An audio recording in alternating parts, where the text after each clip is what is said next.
Oxon 3 Comunicación Natural. Toyota. Renfe. Nuevo Espacio Elite. San Miguel. Coca-Cola. Universidad de Oviedo. El Ayuntamiento de Gijón y el Gobierno del Principado de Asturias. Patrocinan la 38ª edición de la Semana Negra. Buenas tardes. Tenemos ahora en la Semana Negra la presentación de una novela que se llama Ojos casi blancos, de Carlos Fernández Villaverde, editada por la editorial Balduque. Tenemos aquí a Carlos, es la segunda vez que vienes a la Semana Negra, ¿no? Sí, además, hola, buenas tardes a todos, con la suerte de que la segunda vez que es contigo. Sí, gracias. Que eres muy buena anfitriona. Muchas gracias.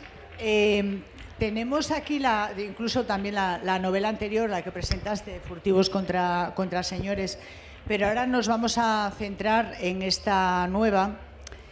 Voy a leer el inicio de, un poco la presentación tuya, de tu biografía. Carlos es periodista y escritor, nació en Salamanca, trabaja en el mundo de la comunicación corporativa de la agencia Labra, que se encarga de comunicación y relaciones con medios de entidades y compañías culturales y editoriales. Además, colabora en diferentes publicaciones culturales, escribe sobre literatura, en Zenda o el primer diario de arte y cultura en el mundo de habla hispana, que es hoyesarte.com. Es jurado también de premios. Y en esta novela, es una novela de intriga rural que se ambienta en una pequeña aldea ficticia del oriente asturiano que se llama Corulles, en el año de la pandemia, en 2020. De todos modos, tampoco se centra mucho en la pandemia, no se habla prácticamente nada de ella. No, porque además es que en sitios muy rurales es que ni se vivió la pandemia. Sí. Cuenta el asesinato de Manolo Evia, que es un hombre mayor que vuelve a los orígenes para vivir lo que le queda de vida en la aldea en la que había nacido, que atropelló a un vecino que prácticamente fallece en el acto y todo el pueblo conspira para deshacerse de Manolo. Hay mil y una complicaciones, confabulaciones y bueno, al final Manolo, que fue el que atropelló a este hombre, fue asesinado.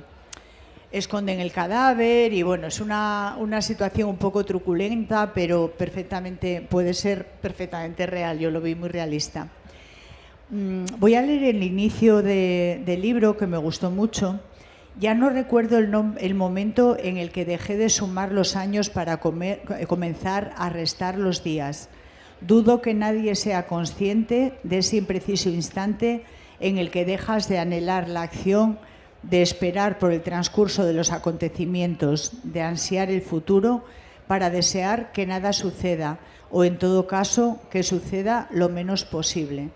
Que me quede como estoy, nos repetimos casi como una plegaria o letanía quejumbrosa. La jaculatoria, aunque ferviente, es vana. No sé de dónde te vino esa reflexión sobre el hacerse mayor. Parece que lo hubiera escrito una persona muy mayor y tú no lo eres.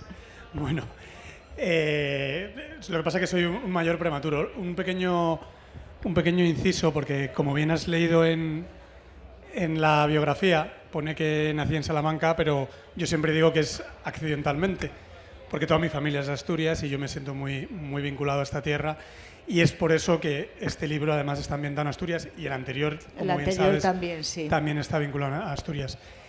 Y esa reflexión que dices, pues es verdad, ¿no? Quiero decir que tarde o temprano a todos nos llega un momento en el que todas las aspiraciones y todo lo que buscas de futuro pasan a un segundo plano para, ya sea en lo físico o en lo emocional, quedarte como estás, y en ese sentido significa que algo has conseguido, aunque hayas renunciado a muchas cosas en la vida, ¿no? Hay un verbo en francés que es blasé, que una persona blasé es una persona ya como...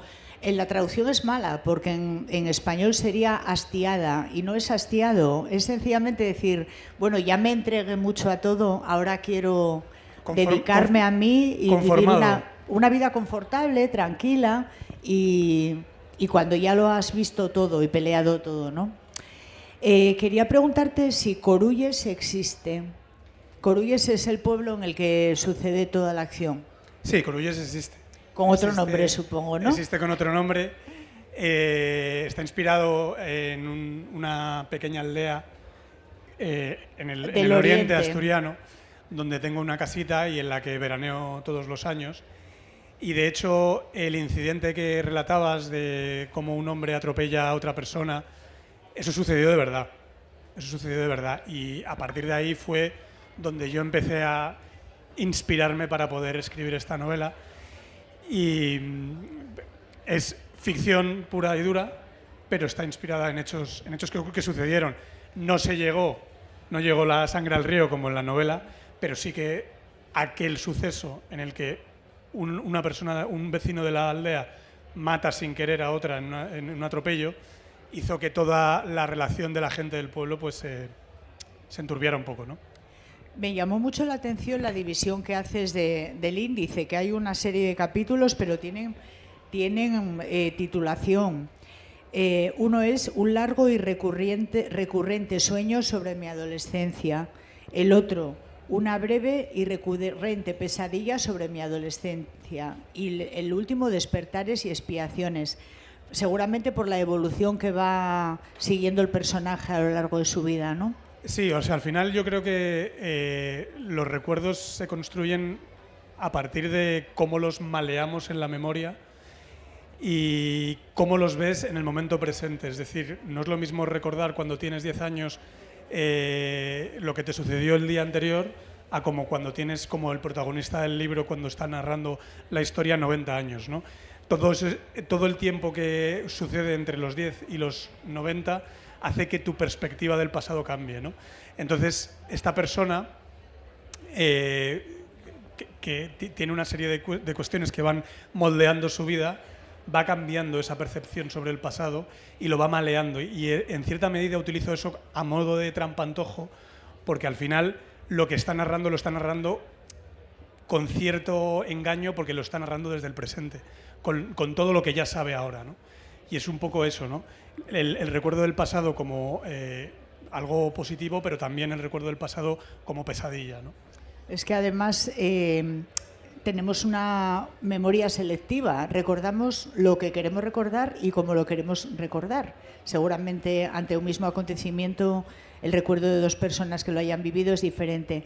Ayer estuvo aquí el autor John Banville y decía que venía de una entrevista anterior en Santander y que seguramente lo que había contestado allí era diferente a lo que contestaba ayer en la Semana Negra, ¿no? Y por la complejidad del cerebro humano y por la manera de reaccionar y poner atención en una cosa diferente a otra, pues tenemos un cerebro complejo.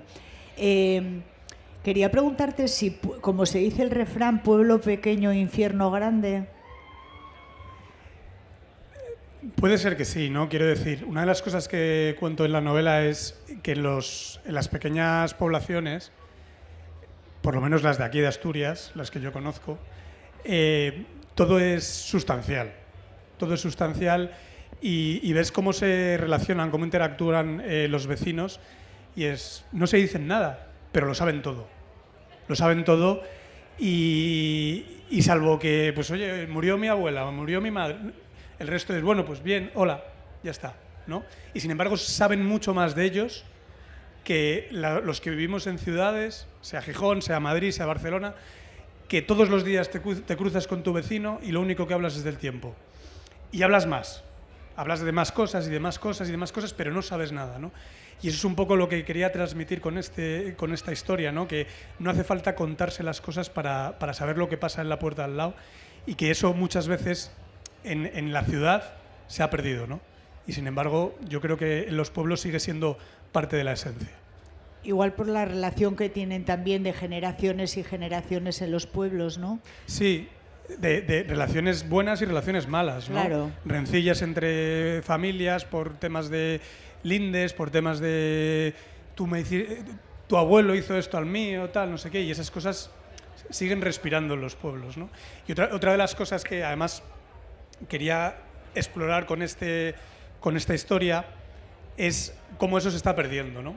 Yo creo que Asturias, pues su núcleo poblacional se ve en las pequeñas, o sea, está en los pequeños pueblos, en las pequeñas aldeas, y eso cada vez está desapareciendo, ¿no?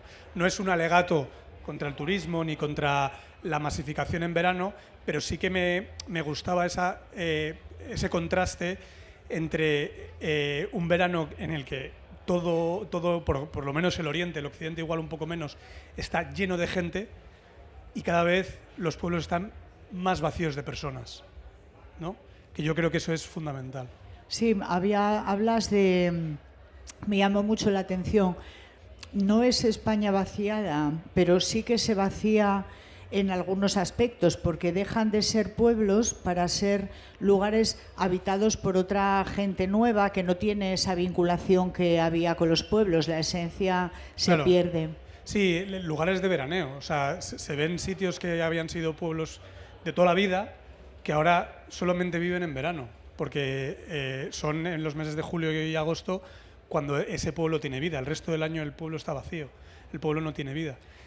Que no estoy diciendo que eso sea malo, pero que desde las administraciones sí que es verdad que deberían hacerse un esfuerzo para no perder esa esencia que es, al final, el Asturias profundo. Ocurre en otros lugares, pero yo me circunscribo aquí, a la tierra.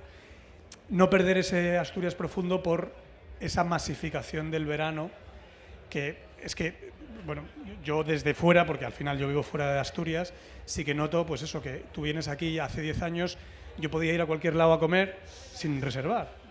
Ahora ya va a ser imposible venir en agosto y no haber reservado un mes antes en cualquier sitio, porque si no, no vas a encontrar mesa.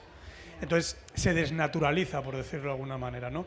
Y yo creo esa esencia que tenía Asturias hace unos años, que lo convertía en un lugar mágico, se está perdiendo por esa masificación del turismo, ¿no?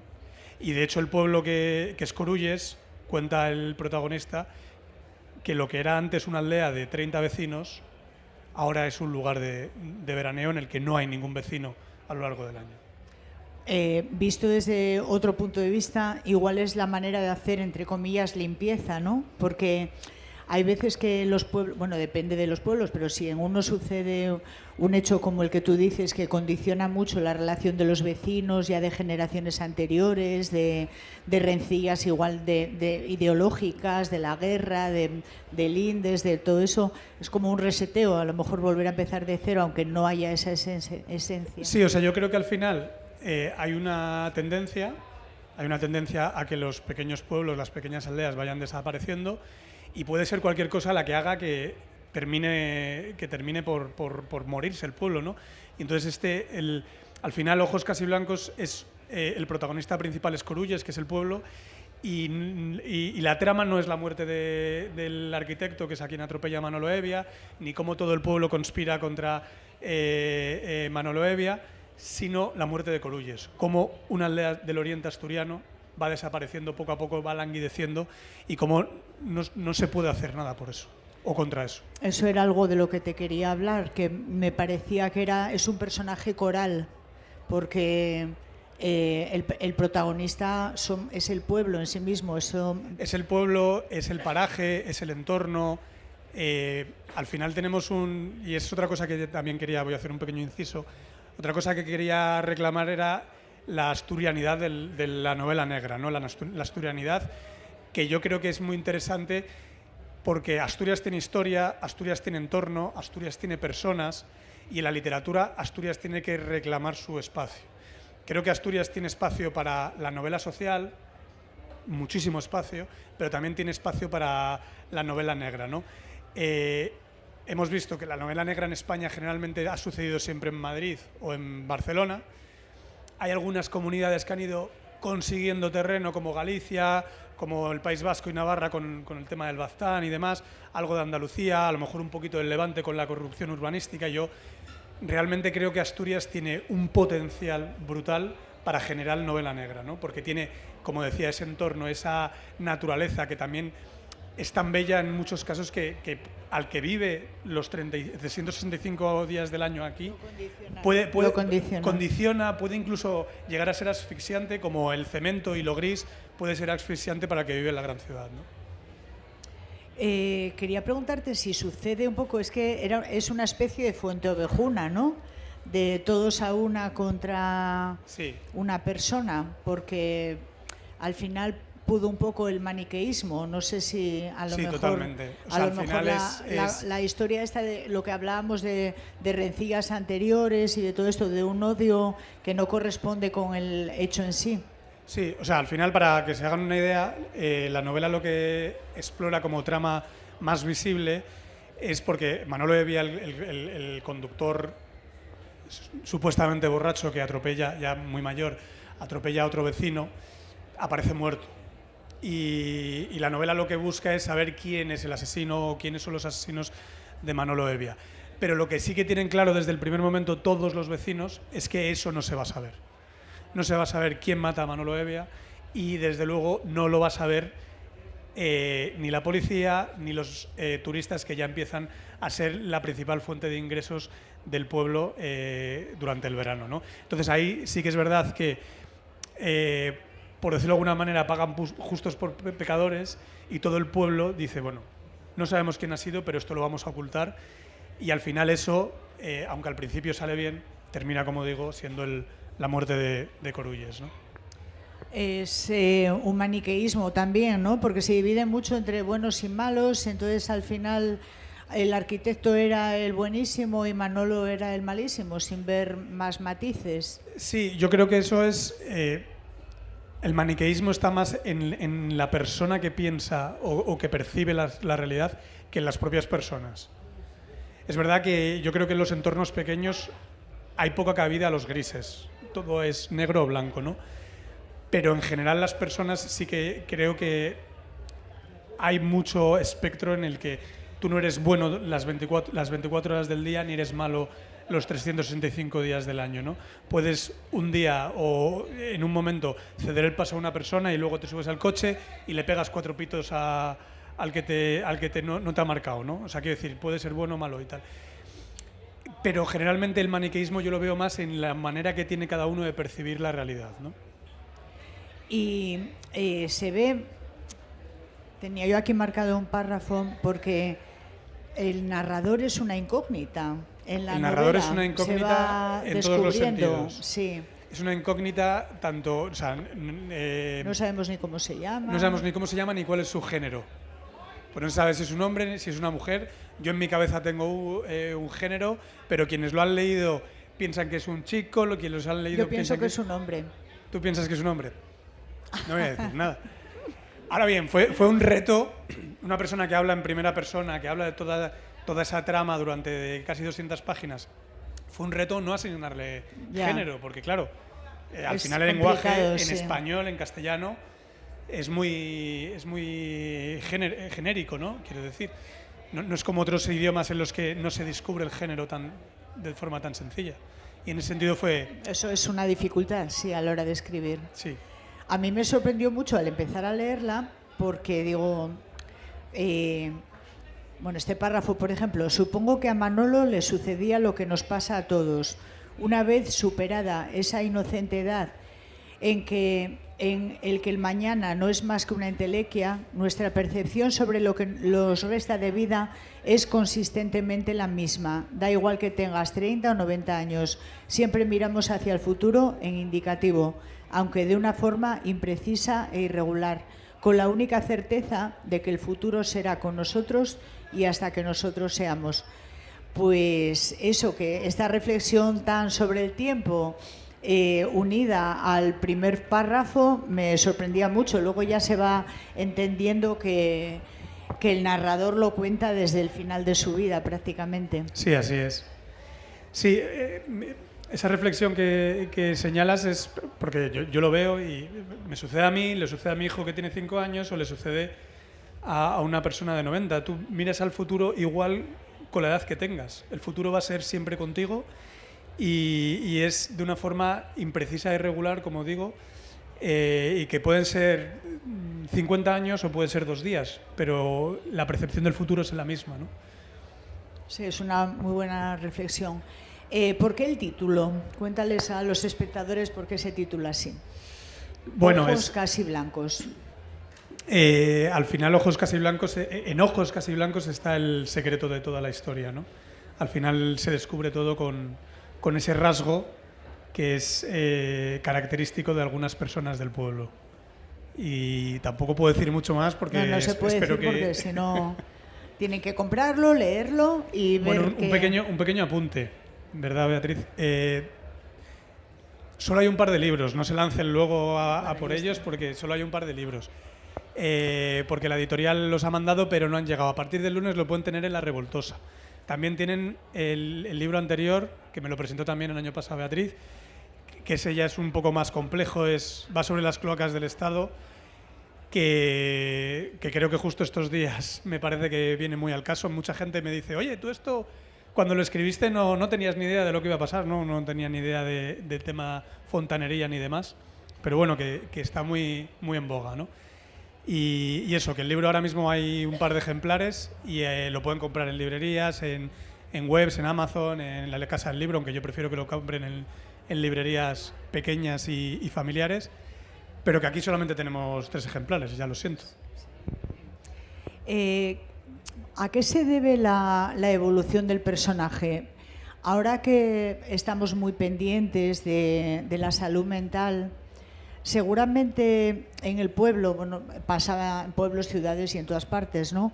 Había mucha enfermedad mental sin diagnosticar. ¿Tú crees que eso puede ser, lo tuviste presente al escribir o fue una interpretación mía? No, yo creo que sí. Yo creo que sí. Es evidente que, sin desvelar nada, que el protagonista es una sociópata, ¿vale? Se va mostrando y se va desplegando a lo largo del libro como prácticamente ni siente ni padece ningún tipo de empatía por nada ni por nadie, ¿no? Yo creo que eso también muchas veces es el entorno que hace o que acucia una situación que efectivamente es patológica. Es decir, tú no naces con una sociopatía. O sea, perdón, tú naces con una sociopatía, no se genera, ¿no? Pero se puede acentuar con el entorno, ¿no? Y yo creo que ese entorno ha acentuado la sociopatía del o la protagonista. O trauma también infantil, ¿no? La pérdida de su madre. Sí, la pérdida de su madre, el desapego absoluto de su padre, las revelaciones que va conociendo sobre su propia historia, sobre su propia vida, sobre su propio pasado. Todo eso va haciendo del personaje, pues como digo, una persona que no siente, que no padece, que no tiene ninguna empatía por lo que sucede a su alrededor, que le da igual que pueda fallecer una persona con la que tiene muchísima relación, que le da igual la muerte de su padre, que le da igual, pues al final todo lo que le rodea, ¿no? ¿Cuál es tu personaje favorito de la novela? ¿Tienes alguno que te haya costado más o que hayas querido...? Pues mira, fíjate, yo creo que el padre del protagonista, o la protagonista. Me parece un personaje bastante patético en muchos sentidos, que refleja el fracaso absoluto en la vida, pero que en el fondo, muy en el fondo, ha conseguido lo más importante, que es sacar adelante a una persona, él solo, y que vive por y para esa persona, aunque esa persona no es capaz de darse cuenta ya hasta mucho después de que su padre haya fallecido, ¿no? Creo que es un personaje que sí que transita entre el fracaso personal en su vida, pero el triunfo al haber conseguido, bueno, pues sacar adelante a una persona, un niño o una niña, solo, siendo ganadero como era y habiendo conseguido eso, ¿no? Es un poco también de los pueblos y de otra época, ¿no? Porque me parece que era una entrega total a su hijo. Él nunca pensó en rehacer su vida, y tampoco lo apoyaron mucho, ¿no? Aparte de Manolo. Y además sabiendo lo que sabía, que tampoco voy a decir más, pero sabiendo lo que sabía de la historia y demás. Es una persona que vive para levantarse por la mañana o incluso antes de por la mañana, porque la vida en el campo es muy difícil, para trabajar con los animales, vive para beber por las tardes, noches y el resto del tiempo para sacar adelante a esa familia que es su único o única hija. Digamos que prescindió de lo que él quería por entrega total a su hijo. Sí, y además una persona que yo digo en el libro eso, que cuando muere su mujer, la madre de él o la protagonista, pues para él su vida ha terminado, por decirlo de alguna manera, ¿no? Porque para él esa persona lo era todo. Y sin embargo encuentra la fuerza suficiente en educar y en sacar adelante a esa niña o ese niño. Ahí casi he mostrado qué género es para mí el protagonista. Pues yo no estoy de acuerdo, para mí es un chico. Y eso. Quería decirte que como lectora me gustó mucho el hecho de que al final me contaras el final de la historia de cada uno de los protagonistas, porque hay una serie de personajes y ya casi al final te satisface ver cómo termina cada uno de ellos, ¿no? Sí, además es que una de las cosas que quería también, o sea, al final el libro está plagado de pequeños, yo lo digo como golosinas, ¿no? Una de ellas es lo de que el protagonista no se sepa su género. Otra es que está narrado desde el futuro, pero no en un extremo, o sea, quiero decir que está narrado en 2070. Es decir, habla de lo que sucede ahora en pasado. Entonces eso me permitía también el saber qué es lo que ha pasado con los protagonistas, pero circunscrito al presente, ¿no? Y porque al final se sabe que el pueblo muere, pero también quería expresar o quería que el lector supiera cómo muere a través de sus protagonistas. ¿Pretendías lanzar algún mensaje así en general o no? Bueno, por un lado, lo que decía antes del tema de la despoblación, aunque es muy sucinto, pero sí que yo creo que lo respira toda la novela, ¿no? La despoblación, muy concretamente aquí en Asturias, cómo se está dejando de lado esa parte importantísima que me parece a mí que es de la población, el tema del turismo y el tema de Asturias como lugar de novela, reivindicar ese territorio, ese terreno para la literatura, tan fotogénico, en mi opinión, o tan literario, que yo creo que debemos los asturianos o los que tenemos un vínculo con Asturias, nos vamos a Madrid, a Barcelona, tal. No, yo creo que Asturias tiene suficiente empaque para tener su literatura propia, ¿no? No sé si tienen alguna pregunta que hacer a Carlos. ¿No? Ha quedado todo muy claro. Pues nada, yo les invito a que compren la novela, que la lean, la disfruten. Tenemos unos pocos ejemplares, pero a partir del lunes va a estar en la librería La Revoltosa. Es una muy buena lectura de verano y a la vez muy entretenida, pero que les dará que pensar, sobre todo siendo habitantes de Asturias o residentes o visitantes, lo que sean, pero muy interesantes con Asturias también como centro de la historia. Pues muchísimas gracias, Carlos. A ti, como siempre. Gracias.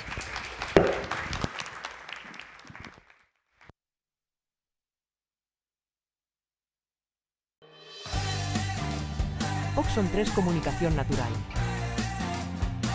Toyota. Renfe. Nuevo espacio Elite. San Miguel. Coca-Cola. Universidad de Oviedo. El Ayuntamiento de Gijón y el Gobierno del Principado de Asturias. Patrocinan la 38ª edición de la Semana Negra.